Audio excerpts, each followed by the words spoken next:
Hello friend, आज का Bihar SSC का नया सेट लेकर उपस्थित है आप लोग के बीच। तो चलिए शुरू करते हैं हम अपना क्वेश्चन। तो देखिए, पहला क्वेश्चन है, निम्न में से कौन सा राज्य या केंद्र शासित प्रदेश तीन देशों से अपनी सीमा साझा नहीं करती है? तो पश्चिम बंगाल, अरुणाचल प्रदेश, सिक्किम और लद्दाख और मिजोरम। तो देखिए, इस प्रश्न का जो सही जवाब होगा ऑप्शन डी मिजोरम है। नेक्स्ट क्वेश्चन है, निम्न में से कौन सा प्रकार के चट्टानों में कोयले का प्रचुर भंडार पाए जाते हैं? किस प्रकार के चट्टानों में कोयले का प्रचुर भंडार पाया जाता है? तो इसका सही जवाब होगा ऑप्शन सी गोंडवाना क्षेत्र में। भारत की एकमात्र अंतर्वाही नदी कौन है? भारत का एकमात्र अंतर्वाही नदी कौन है? तो वो हो जाएगा लूनी नदी। जम्मू कश्मीर के स्थित प्रमुख दर्रे का सही क्रम उत्तर से दक्षिण की ओर कौन कौन है? उत्तर से दक्षिण की ओर कौन कौन है? तो देखिए, हो जाएगा पहला बुर्जिल, पीर पंजाल, जोजिला और बनिहाल। निम्न में से पुडुचेरी के कौन सा जिला केरल राज्य में स्थित है? केरल राज्य में स्थित है, तो वो हो जाएगा माहे। पुडुचेरी का जिला जो है वो केरल राज्य में माहे स्थित है। नेक्स्ट क्वेश्चन है, निम्न में से किस राज्य में न्यूनतम दशकीय वृद्धि दर्ज की गई है 2011 के अनुसार? इसका सही जवाब जो हो जाएगा नागालैंड। थार्नोवेट के जलवायु वर्गीकरण के अनुसार बिहार के अधिकांश भाग किस जलवायु के अंतर्गत आता है? किस जलवायु के अंतर्गत आता है? तो देखिए, इसका सही जवाब होगा CAW जलवायु के अंतर्गत। नेक्स्ट क्वेश्चन है कि जनगणना 2011 के अनुसार बिहार के किस जिले में न्यूनतम लिंगानुपात है? न्यूनतम लिंगानुपात किस जिले में है? तो वो हो जाएगा मुंगेर जिला में। निम्नलिखित में से कौन सा कथन सही नहीं है? कौन सा कथन जो है वो सही नहीं है? तो इसका जो सही जवाब होगा एशिया महाद्वीप में देशों की संख्या सबसे अधिक है। अगला क्वेश्चन है कि निम्न में से कौन सा देश स्थल रुद्ध नहीं है? स्थल रुद्ध जो है वो कौन सा देश नहीं है? बोलिविया, पराग्वे, कोलंबिया और उपयुक्त सभी। देखिए, स्थल रुद्ध देश पूछ रहा है, तो इसका सही जवाब होगा कोलंबिया। विश्व का सबसे ऊंचा जलप्रपात कौन सा है? विश्व का सबसे ऊंचा जलप्रपात कौन है? तो ये जो हो जाएगा ऑप्शन ए एंजिल जलप्रपात, जिसकी ऊंचाई 979 मीटर है और ये कैरो नदी पर स्थित है। नेक्स्ट क्वेश्चन है, बिहार के कौन सा जिला क्षेत्रफल की दृष्टि से सर्वाधिक वनाकरण वाला जिला है? सर्वाधिक वन वाला जिला है। देखिए, बहुत इंपॉर्टेंट क्वेश्चन है, तो इसका जो सही जवाब होगा ऑप्शन बी कैमूर। कैमूर इसका आंसर होगा। जनगणना 2011 के अनुसार बिहार के किस जिले में न्यूनतम जनघनत्व है? जनघनत्व सबसे कम कहाँ है? तो देखिए, इसका जो सही जवाब होगा ऑप्शन ए कैमूर में। कैमूर में सबसे कम जनघनत्व है। यहाँ पर मात्र 488 व्यक्ति प्रति वर्ग किलोमीटर में रहते हैं। 488। अगला क्वेश्चन है कि 2011 के जनगणना के अनुसार भारत की सबसे बड़ी जनजाति कौन है? भारत की सबसे बड़ी जनजाति कौन है? तो इसका सही जवाब होगा ऑप्शन ए भील जनजाति। निम्न में से कौन सबसे प्राचीन बौद्ध ग्रंथ है? कौन सबसे प्राचीन बौद्ध ग्रंथ है? तो वो हो जाएगा त्रिपिटक। दक्षिण भारत में किस वंश का शासन पाल और प्रतिहार वंश के शासन के समकालीन था? पाल और प्रतिहार के समकालीन था, तो वो हो जाएगा राष्ट्रकूट। बाबर ने अपनी आत्मकथा बाबरनामा में किस हिंदू शासक का उल्लेख किया है? किस हिंदू शासक का उल्लेख किया है? तो इसका जो सही जवाब होगा ऑप्शन ए और बी दोनों। मेवाड़ के शासक और विजयनगर शासक, दोनों जगह के शासक का उल्लेख किया है। आगे क्वेश्चन है, औरंगजेब की मृत्यु के समय मुगल साम्राज्य में कुल कितने प्रांत थे? मुगल साम्राज्य में कुल कितने प्रांत थे? तो ये थे 21। मुगल साम्राज्य में कुल 21 प्रांत थे। किसानों को अपने को न सिर्फ विदेशी गुलामी से बल्कि भूस्वामियों व पूंजीपतियों की गुलामी से भी मुक्त करना होगा। यह कथन किसका है? देखिए बहुत ही इंपॉर्टेंट क्वेश्चन है। यह कथन जो है वो भगत सिंह का था। भगत सिंह इस प्रश्न का सही जवाब होगा। नेक्स्ट क्वेश्चन है 1857 के विद्रोह के जन्म देने के कौन सा कारण जिम्मेदार है? देखिए 1857 के क्रांति के विद्रोह का जन्म देने का बहुत सारा कारण था। देखिए इसमें सही जवाब होगा उपयुक्त सभी। लॉर्ड डलहौजी के हड़प नीति, अवध का विलय और सैनिक से भेदभावपूर्ण व्यवहार, ये सभी जो हैं 1857 के विद्रोह का जन्म देने का कारण थे। दुनिया के पहले नैनो यूरिया संयंत्र का उद्घाटन किस राज्य में किया गया है? दुनिया का सबसे पहला नैनो यूरिया संयंत्र का उद्घाटन किस राज्य में किया गया है? तो देखिए इस प्रश्न का सही जवाब हो जाएगा ऑप्शन सी, गुजरात में।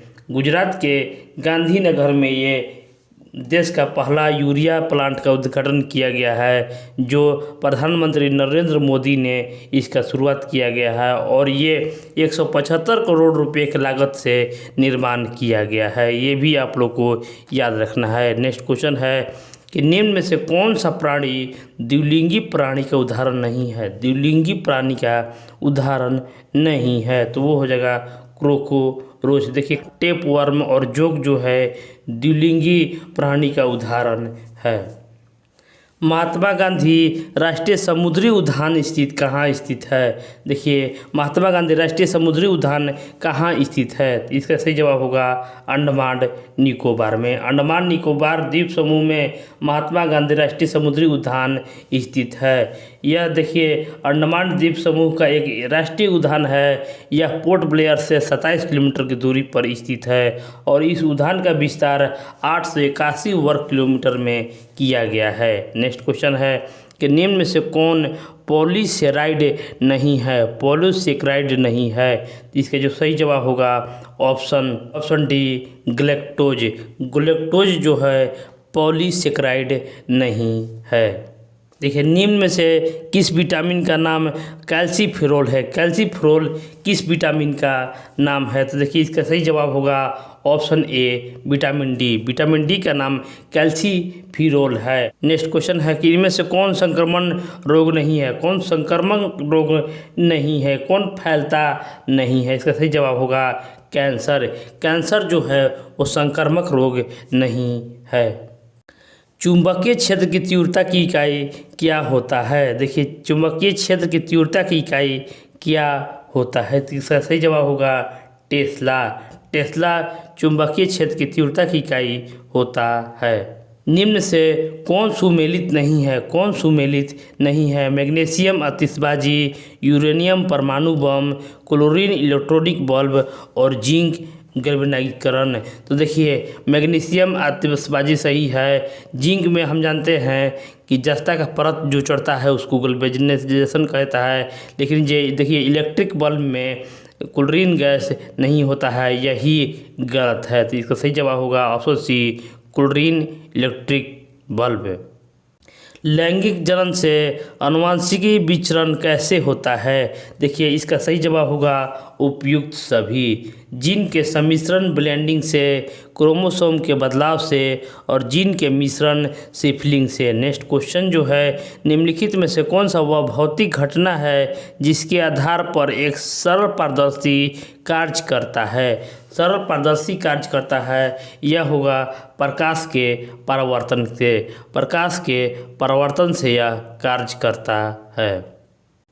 वायु शक्ति में ऊर्जा का कौन सा रूप विद्युत ऊर्जा में परिवर्तित होता है? वायु शक्ति में ऊर्जा का कौन सा रूप विद्युत ऊर्जा में परिवर्तित होता है? तो इसका सही जवाब होगा गतिज ऊर्जा में।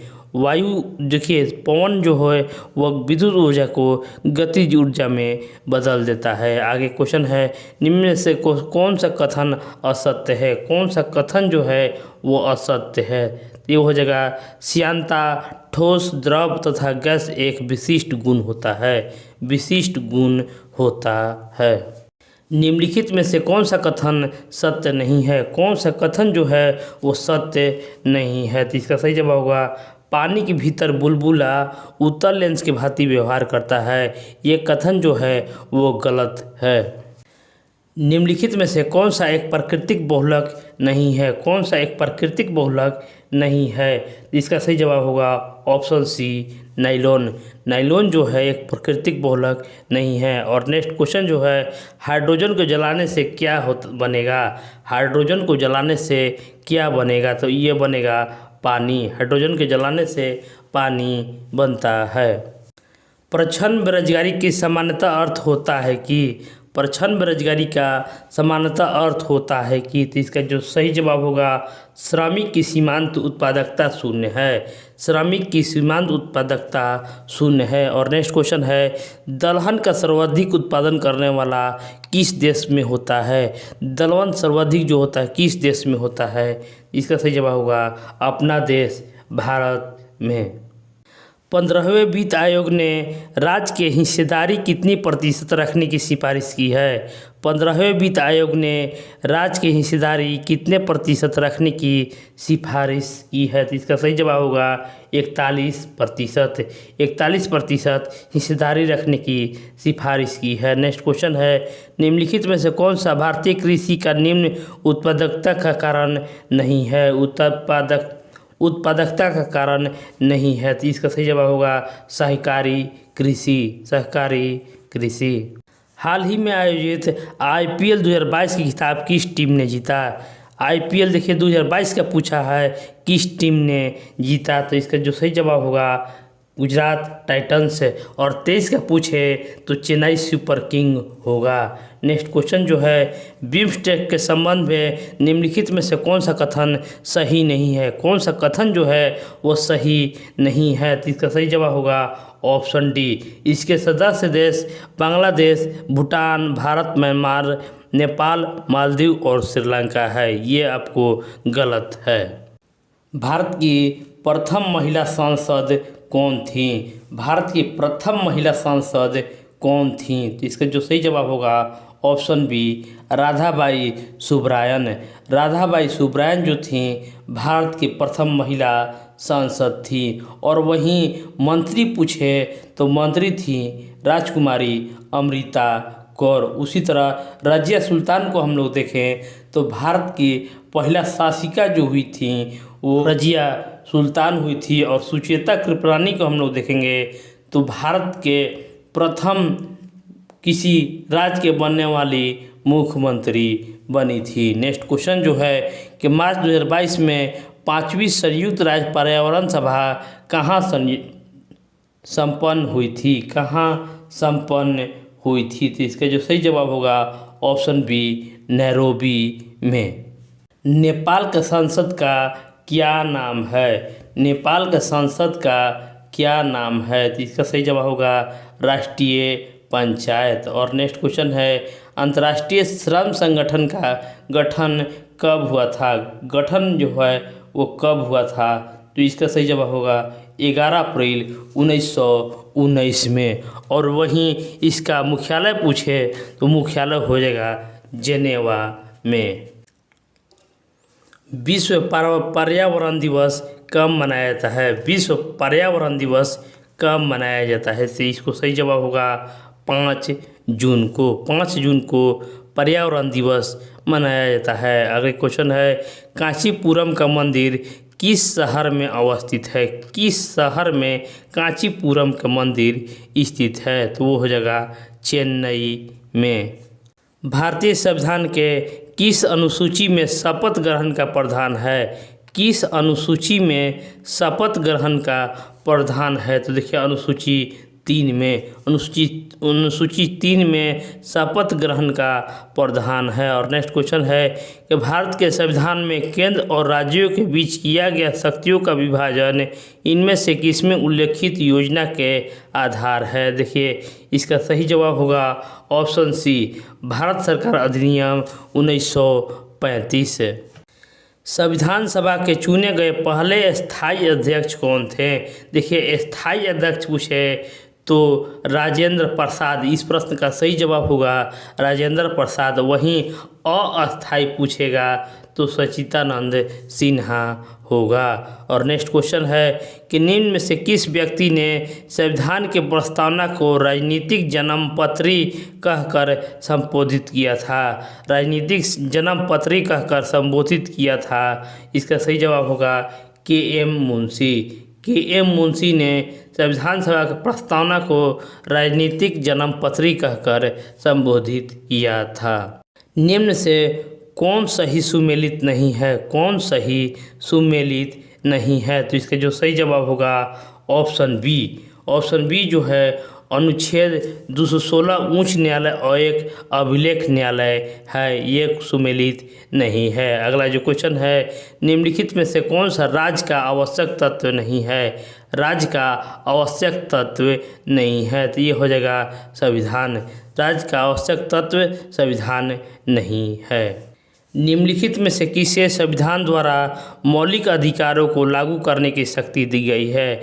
मौलिक अधिकारों को लागू करने का अधिकार दी गई है, ये होगा सर्वोच्च न्यायालय एवं उच्च न्यायालय को। सर्वोच्च न्यायालय और उच्च न्यायालय को मौलिक अधिकारों को लागू करने की शक्ति दी गई है। और नेक्स्ट क्वेश्चन है कि भारतीय संविधान में राज्य के नीति निर्देशक तत्वों को निम्न में से किस देश के संविधान से लिया गया है? नीति निर्देशक सिद्धांत पूछे तो आयरलैंड से। आयरलैंड से। और इस वीडियो को हम आज यहीं पर समाप्त करते हैं। पुनः मिलेंगे एक नए सेट के साथ। तब तक के लिए नमस्कार, धन्यवाद। आप इसी तरह हमारे चैनल को लाइक, शेयर और सब्सक्राइब जरूर करते रहिएगा। धन्यवाद।